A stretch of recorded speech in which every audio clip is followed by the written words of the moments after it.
Yeah. Yeah, there it is.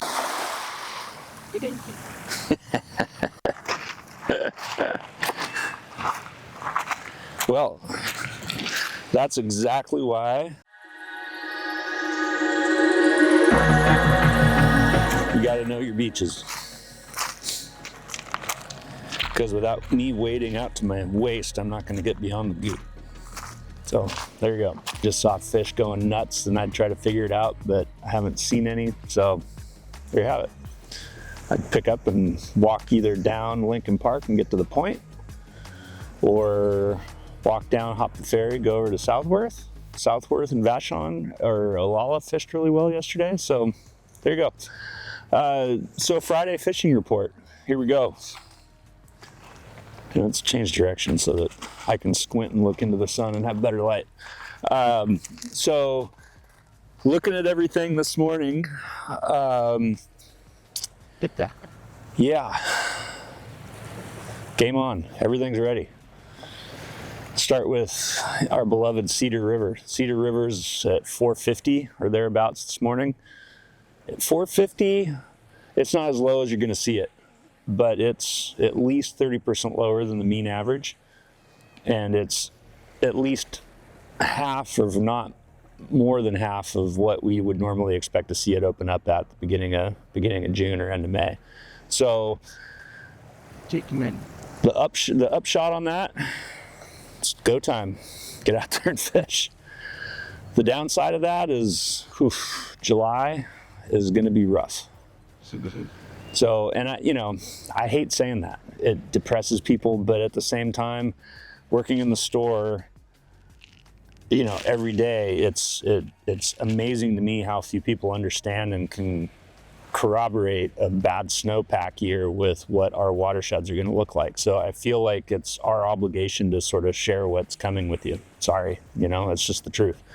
So, and actually I was looking at Vail Valley Anglers post the other day from their rowing school that I did with them 30 years ago, and when it was Gorsuch, and I looked at the Eagle that they were on. Eagle has no water, so the no water thing is pretty significant and widespread across the entire West. So it's just going to be a rough summer. So that means get out now, get out and fish now, and get out and figure out this fishery now, because this is going to be your savior when Washington puts in place a hoot owl closure on a bunch of rivers for maybe their second time ever this year. So there's that. Yakima, it's been a little bit of, which sort of expect this time of year anyway. That's not abnormal whatsoever. It dipped from above 2,800 down to below 2,000. 2,000 super friendly. The big problem is that when the river does a huge swing in a very short period of time, the fish take a little bit of time to recalibrate themselves and kind of move off the bite. But as soon as they're back on, it should just be caddis time. Just choose your times wisely, pick your runs. The structure at 1900, 1850, the river shows all of itself to you. You can see the runs, you can see the little shelves, you can see everything. Pick all that stuff apart. Really, really dive deep on your water reading capabilities and learn from that. So do that. The sound yesterday, I fished top water, go figure, surprise, surprise, and did great. I moved probably a dozen fish, caught 2. That's pretty good for me, actually. I mean, if you consider that I don't fish and I managed to land 2, that's not bad. Didn't farm it like I did down in Nicaragua last week. Those that were there understand what I'm talking about. Or maybe I did farm it. What else we got? Summer steelhead. Summer steelhead's going to be around. So water being as low as it is already, I would just immediately move to summer steelhead flies, smaller, single shank hook, more traditional summer patterns. And by all means, if you've been throwing a Skagit all winter, let's get you on a Scandi and understand how fun it is to throw those with a longer leader or a poly leader and a light fly. You just get these crazy angular tight loops that you want somebody taking pictures of you casting, throwing. Okay, so let's get you on Scandi and get you out there. Start skating now. Because why not? Why not? Warm water and lakes. You're going to see calabatus and damselfly hatches starting to come off already on eastern lakes and some of the other ones around here. Trout in a lot of the urban lakes, but they're sharing that watershed with panfish, crappie, bluegill, bass, in some cases carp. Taps in Mayfield have muskie in them, and this is like kind of prime season to be doing those too.